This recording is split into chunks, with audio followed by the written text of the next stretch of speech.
कर्नाटक में अगले साल विधानसभा चुनाव होने वाले हैं, लेकिन उससे पहले ही दोस्तों बीजेपी को कर्नाटक में तगड़ा झटका लगा है। जहां कर्नाटक बीजेपी के एक बड़े नेता ने न सिर्फ चुनाव से पहले बीजेपी छोड़ दी है, बल्कि बीजेपी को 880 वोल्ट का झटका देते हुए अपनी नई पार्टी भी बना ली है दोस्तों, जो कि विधानसभा चुनाव में बीजेपी के लिए एक बड़ी चुनौती साबित होगी। नमस्कार, मेरा नाम है जयंती झा और आप देख रहे हैं द नेशन। कर्नाटक, जहां बीजेपी चोर दरवाजे से दाखिल होकर सत्ता में काबिज हुई थी। याद होगा दोस्तों आपको वो पल, याद होगा वो समय आपको जब बीजेपी ने कर्नाटक में भी इतिहास रच दिया था सरकार गिराकर सरकार बनाने का।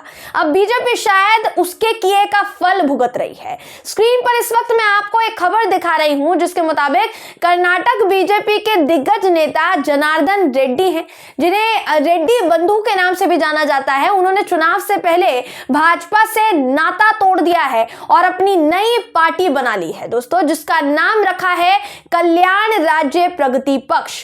बीजेपी के लिए हैरान और चौंकाने वाली बात है दोस्तों इस पूरे मसले में, और वो ये है कि भाजपा के पूर्व नेता ने सिर्फ पार्टी ही नहीं बनाई है, बल्कि 2023 के विधानसभा चुनाव में पार्टी को भाजपा के खिलाफ चुनाव में उतारने का भी ऐलान कर दिया है। जनार्दन रेड्डी ने कहा है कि उनकी पार्टी कोप्पल जिले के गंगावती से 2023 का विधानसभा चुनाव लड़ेगी, जो कि अपने आप में बीजेपी के लिए हैरान कर देने वाली बात है। अब सवाल ये कि जनार्दन रेड्डी के इस कदम से आखिर भाजपा को किस आधार पर नुकसान होगा, आखिर भाजपा क्या नुकसान भुगतेगी, क्या भाजपा के अंदर खाने इस खबर के सामने आने के बाद कुछ चल रहा है या फिर नहीं चल रहा है, तो इसका जवाब दोस्तों आपको देते हैं।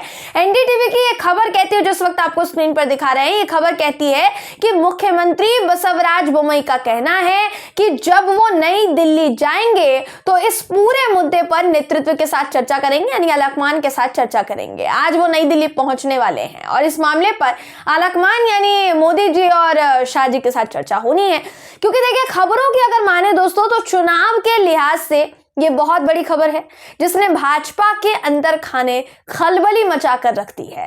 दरअसल देखिए राजनीतिक हलकों में चर्चा क्या है वो आपको बताते हैं। चर्चा ये है कि इस कदम का बल्लारी क्षेत्र में, कर्नाटक का जो बल्लारी क्षेत्र है, वहां पर भाजपा पर प्रभाव पड़ सकता है बहुत बुरा, और उस नुकसान को कम करने के लिए भाजपा कुछ ना कुछ रणनीति जरूर बनाएगी, ऐसा भी कहा जा रहा है। हालांकि अभी तक कोई रणनीति सामने नहीं आई है। देखिए फिलहाल जनार्दन रेड्डी जिन्होंने पार्टी छोड़ी है, उन्होंने नई पार्टी भी बना ली है और 2023 के विधानसभा चुनाव में बीजेपी को झटका देने की भी बात कही है कि उसके सामने अपनी पार्टी को खड़ा करेंगे। मगर इसके अलावा पार्टी छोड़ते वक्त भाजपा को लेकर उन्होंने क्या कुछ कहा है, यह भी आपको बताना जरूरी है दोस्तों, ताकि आपको पता चल सके कर्नाटक बीजेपी में चल क्या रहा है। देखिए एनडीटीवी की खबर कहती है कि भाजपा नेताओं के ये कहने के बावजूद कि मैं पार्टी का सदस्य नहीं हूं, ऐसा उन्होंने कहा जनार्दन रेड्डी ने कि मैं पार्टी का सदस्य नहीं हूं, पार्टी से मेरा कोई संबंध नहीं है, राज्य और यहाँ के लोगों ने यह माना है कि मैं उस पार्टी से हूं। यह धारणा झूठी निकली। आज मैं कल्याण राज्य प्रगति पक्ष की घोषणा कर रहा हूं, जो मेरी अपनी सोच के साथ बासवन्ना यानी 12वीं शताब्दी के समाज सुधारक की जो सोच है, उसके साथ धर्म और जाति के नाम पर विभाजनकारी राजनीति जो की जा रही है भाजपा के द्वारा, उसके खिलाफ मेरी पार्टी है और हम लड़ेंगे। मैं अपने जीवन में अब तक किसी भी नई पहल में कभी असफल नहीं हुआ, ऐसा उनका कहना है। वो कह रहे हैं कि मैं उनमें से हूं जिसने कभी हार नहीं मानी है, इसलिए कल्याण राज्य प्रगति पक्ष के साथ लोगों के बीच जाकर मैं उनका आशीर्वाद पाने को लेकर आश्वस्त हूं और भविष्य में कर्नाटक के कल्याणकारी राज्य बनने में कोई संदेह नहीं है। यह उनका कहना है कि हम मिलकर बनाएंगे।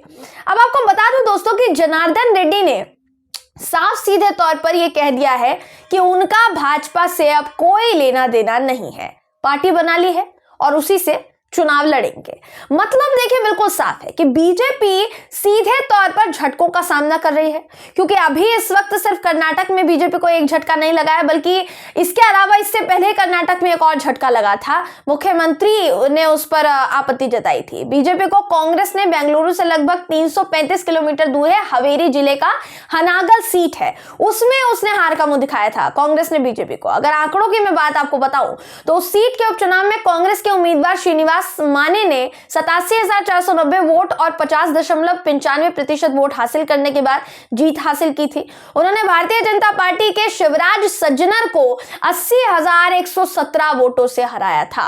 तो बीजेपी को 46.45% वोट ही मिले थे। आलम यह था कि मुख्यमंत्री बसवराज बोम्मई ने इसके पीछे एक बड़ा कारण तक बता दिया था और हार स्वीकारी थी कि हाँ हमारी हार हुई है। कांग्रेस की उन्होंने तारीफ की थी। उन्होंने कहा था कि एक तो यह है कि भाजपा को वो समर्थन नहीं मिला जिसकी हम उम्मीद कर रहे थे, जो कि पार्टी के दिवंगत विधायक सीएम उदासी को मिला था। दूसरा कारण यह है कि कांग्रेस के उम्मीदवारों ने पिछले 2 से 3 सालों में अच्छा काम किया था, जिसमें कोविड-19 भी शामिल था, यानी कोविड-19 के समय में उस क्षेत्र में कांग्रेस के लोगों ने अच्छा काम किया था। तो बसवराज बोम्मई ये स्वीकार कर रहे थे कि भाई हारी है बीजेपी और हम हार स्वीकार करते हैं। अब इस उपचुनाव में बीजेपी ने पहले तो बहुत बड़े बड़े दावे किए थे, मगर उसके बाद बीजेपी को हार का सामना करना पड़ा था। मैं कर्नाटक की ये बात बता रही हूं दोस्तों।